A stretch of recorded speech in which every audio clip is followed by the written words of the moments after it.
Throwaway because my husband knows my main account. I, 31F, have been married to my husband Dan, 39M, for 7 years.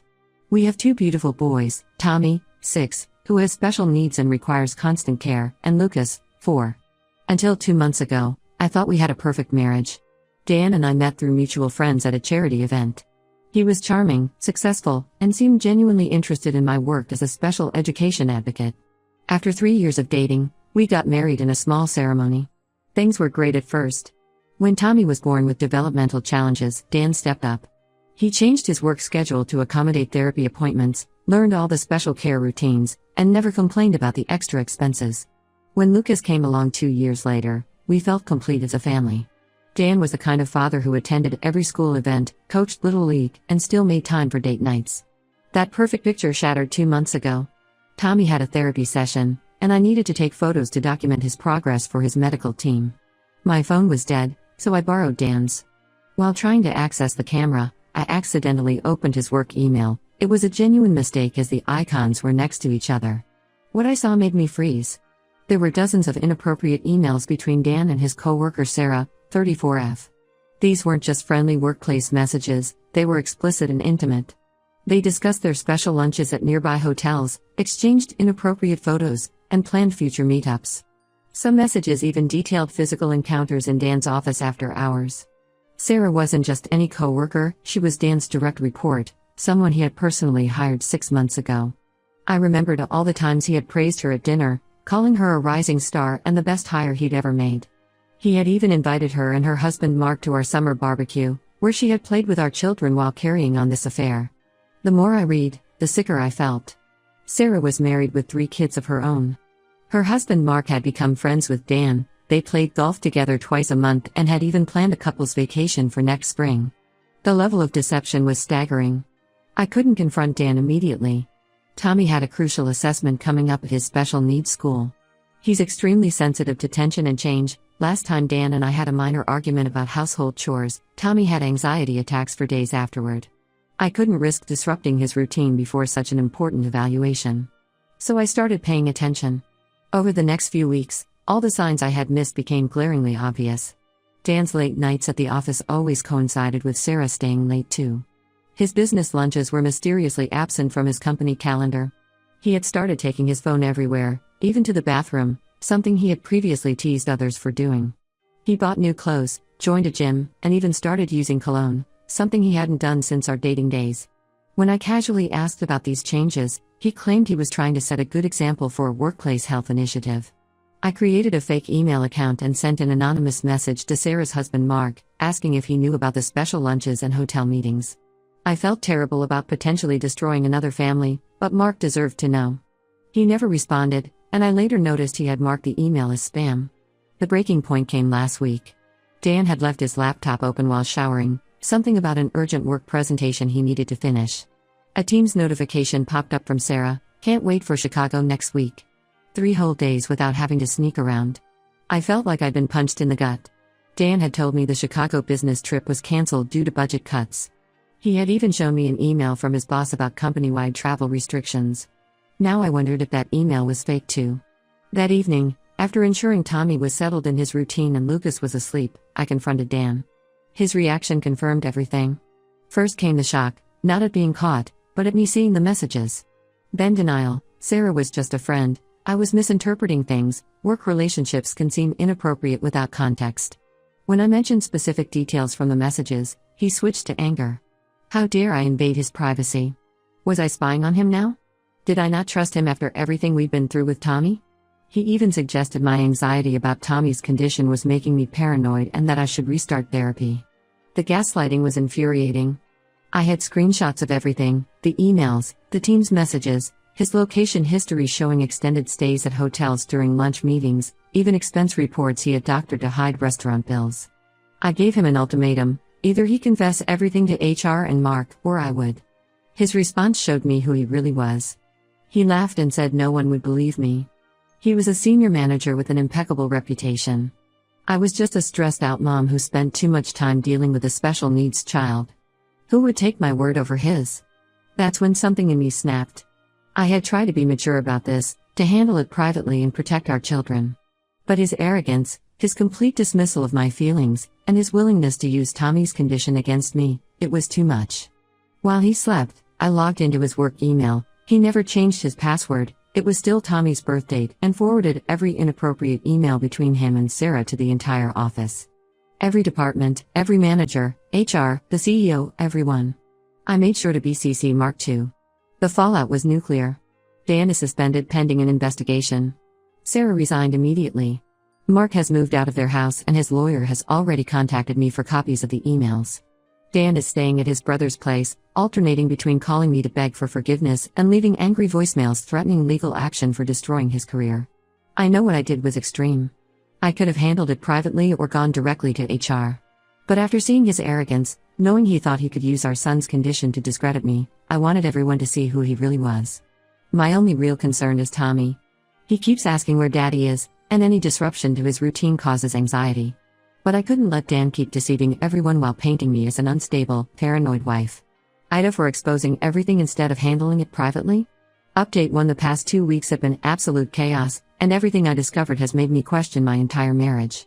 The morning after I posted, Dan's brother James showed up unannounced at our house. He demanded to talk, saying he needed to tell me something important before things got worse. I was hesitant to let him in. James had always been Dan's biggest defender, and I expected him to try convincing me to take down the emails.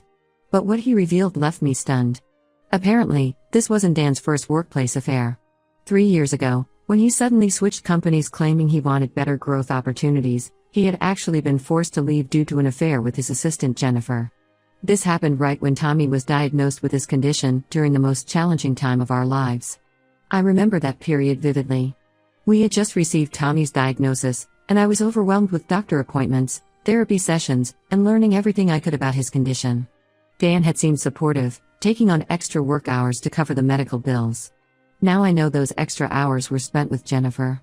James revealed he had helped cover everything up. Jennifer had threatened to expose the affair to both the company and me. She had evidence of Dan using company funds to buy her gifts and take her on fake business trips. James, who works in law, helped Dan negotiate a quiet resignation and found him his current job through some connections. He also paid Jennifer $50,000 from his own savings to keep quiet, making her sign an NDA. The timing made me physically sick. While I was spending sleepless nights researching therapies for Tommy, attending support groups, and trying to understand his future needs, my husband was having an affair and his brother was helping hide it. James claimed he did it to protect our family, especially Tommy, but I wonder if he just wanted to protect the family name. Things at Dan's current company got even messier. HR's investigation revealed a pattern of misconduct that went beyond the affair. Dan had given Sarah unauthorized bonuses totaling over $30,000 in 6 months. He had promoted her twice, bypassing more qualified candidates, including 2 who had filed complaints. The company is now auditing every decision he made in the past year. My email blast also exposed 3 other managers who had similar inappropriate relationships with subordinates. One was even Sarah's previous boss, suggesting she had a pattern of sleeping her way up the corporate ladder. The CEO has started a company-wide investigation into what they're calling a culture of misconduct. Dan's threats about legal action disappeared quickly. His lawyer apparently told him any lawsuit would require him to testify under oath about the affair and financial misconduct. Instead, he's trying a different approach, painting me as mentally unstable. He's telling everyone that the stress of caring for Tommy has affected my mental health, that I imagined the whole affair due to paranoid delusions. Some of our friends actually believe him. The Andersons, who we've known for 5 years, suggested I should get help before making such serious accusations. The Wilsons, whose daughter goes to school with Lucas, asked if I had considered how this would affect our children's future.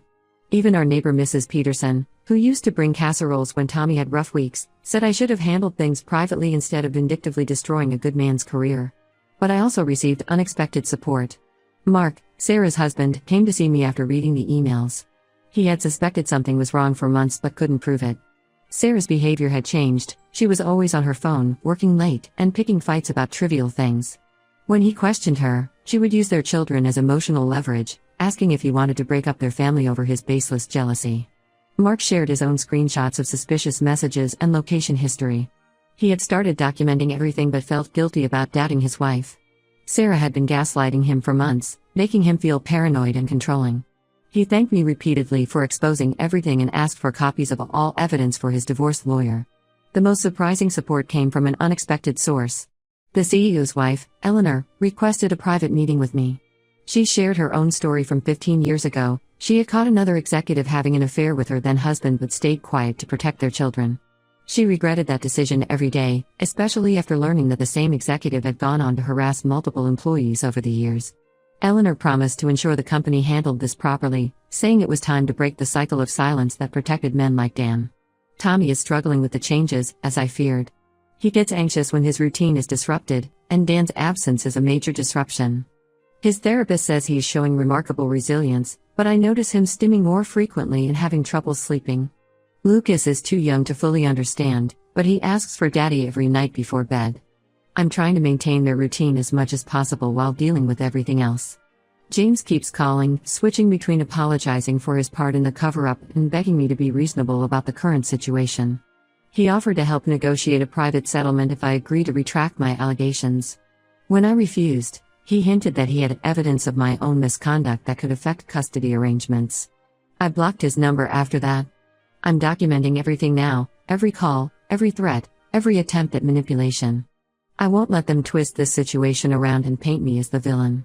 Dan made his choices, multiple times, and now he has to face the consequences.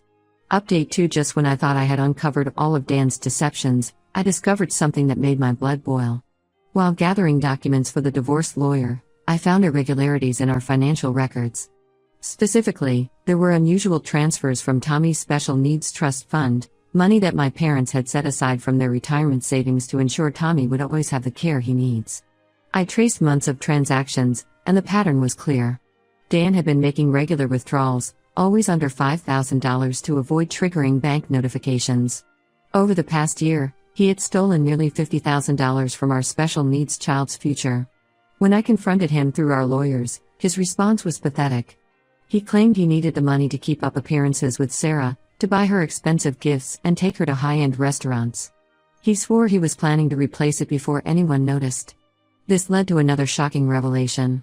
My mother broke down and confessed that 2 years ago, she had caught Dan trying to access the trust fund. He had claimed he was checking the balance to plan Tommy's future therapy sessions. When my mother questioned why he needed access without my knowledge, he convinced her it was a one-time thing and swore he was just being thorough about Tommy's care plan. My mother hadn't told me because Dan made her feel guilty about doubting him. He reminded her how stressed I was dealing with Tommy's needs and said she would only add to my burden by raising suspicions. She's devastated now, blaming herself for not seeing through his manipulation. The company investigation concluded, and it was worse than anyone expected. Dan was fired for cause, not just for the affair but for a pattern of financial misconduct. He had been falsifying expense reports, claiming business dinners that were actually dates with Sarah. He had approved overtime pay for her when she wasn't even working. The company's audit revealed he had cost them over $100,000 in fraudulent expenses. Sarah's husband Mark is suing both Dan and the company. His lawyer argues that Dan created a hostile work environment by pursuing married employees, and the company was negligent in supervising him. 3 other managers were also terminated after the investigation exposed a culture of sexual harassment and financial misconduct. Dan's brother James finally showed his true nature. After his attempt to negotiate failed, he contacted my lawyer with a bizarre claim. He said I had known about Dan's previous affairs for years but had used the information to blackmail Dan for money and privileges. According to James, I had threatened to expose Dan multiple times to get him to spend more on Tommy's treatments. It's completely false. I had no idea about any affairs until now, but James claims to have emails proving it. The reality is that James helped Dan create fake emails, backdated to make it look like I was aware of the affairs. They're trying to paint me as an opportunist who used my child's condition to extort money. It's a desperate attempt to help Dan get a better divorce settlement and possibly custody. I've hired a criminal lawyer to deal with the trust fund theft. The lawyer says we have a strong case, the transfers are clearly documented, and Dan's admission about using the money for his affair is damning. She thinks he could face serious charges given that he stole from a special needs trust fund. But I'm hesitating about pressing charges. Not because I want to protect Dan, but because I'm worried about how a criminal trial would affect Tommy. He's already struggling with all the changes. His therapist noticed increased anxiety during sessions, and his teachers report he's having trouble focusing in class. The thought of dragging this out through a criminal case makes me sick. The whole situation has attracted unwanted attention at Tommy's school. Some parents are gossiping, suggesting I'm using Tommy's condition to gain sympathy in the divorce. The school principal called me in to discuss whether all this drama might be affecting Tommy's progress. I had to remind her that I wasn't the one who stole from a special needs child to fund an affair. I know I need to make a decision soon about pressing charges. Every day I wait, Dan has more time to hide assets or create more fake evidence. But every time I think about moving forward, I picture Tommy's face when he asks why Daddy isn't coming home, and I freeze. Update 3: The situation has finally reached its conclusion, though not in any way I could have predicted. Dan was arrested last week on multiple charges of embezzlement and fraud. It turns out the trust fund theft was just the tip of the iceberg. The company audit uncovered years of systematic financial fraud that went far beyond expense reports and unauthorized bonuses. Dan had set up fake vendor accounts to divert company funds. He used these accounts to maintain a luxury apartment where he met Sarah and, as we later discovered, other women before her. The total amount stolen from the company exceeded $300,000 over 3 years. He had also been claiming false tax deductions using Tommy's medical expenses, effectively stealing from both the trust fund and the government. Sarah came forward with a full confession after her divorce was finalized. Her statement to the investigators was eye-opening. The affair had started during her job interview. Dan had implied that her employment and advancement were contingent on their special relationship.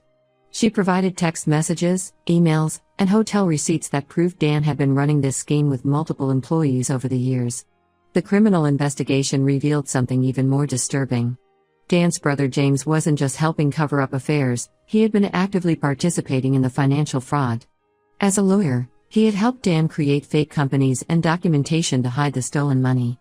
When the arrests started, James disappeared. The FBI found his car abandoned at the Canadian border, but there's been no trace of him since. Most of our mutual friends who had defended Dan have now apologized to me. The Andersons, who had suggested I needed mental help, sent a lengthy email expressing their regret. The Wilsons, who worried about how this would affect the children, now bring meals every week to help out. Even Mrs. Peterson, our judgmental neighbor, admitted she had been wrong about Dan's character. Tommy's situation has actually improved. Without Dan's constant gaslighting about his needs being too expensive, I've been able to get him additional therapy and support services. His new occupational therapist noticed issues that had been overlooked before, and we're seeing real progress. Lucas has stopped asking about Daddy every night, though he still keeps Dan's picture by his bed. Mark and I have formed an unexpected friendship. Having both gone through similar betrayals, we understand each other's struggles. He's been incredibly helpful with Tommy's care since he works in special education. His insights have helped me find better resources for Tommy's development. To be clear, there's nothing romantic between us, we're just two parents helping each other heal and move forward. The divorce proceedings are moving quickly now that Dan is in custody. His attempts to claim partial custody were dismissed after the trust fund theft came to light. The judge was particularly harsh given that he had stolen from his own special needs child. I've been awarded full custody of both boys, with Dan limited to supervised visits once he's released, if he ever wants them. I started a support group for parents of special needs children who are going through divorce or dealing with financial abuse. The response has been overwhelming. So many parents have similar stories of partners using their child's condition as a weapon or stealing from medical funds. We meet weekly, share resources, and help each other navigate legal and emotional challenges. The company has implemented major changes following this scandal. They've established a victims fund for employees affected by similar misconduct and created new oversight procedures for expense accounts and promotions. The CEO's wife Eleanor is heading a committee to address workplace harassment and financial transparency. Dan is facing significant prison time. His lawyers have approached me about a plea deal, suggesting I write a letter requesting leniency in exchange for a larger divorce settlement. I declined. He didn't show mercy when he stole from his special needs son. I won't help him avoid consequences now. Some people still ask if I regret exposing everything so publicly. I don't. Sometimes shining a light on darkness is the only way to eliminate it, no matter how messy the process becomes. Tommy and Lucas deserve better than a life built on lies, and I'm finally able to give them that.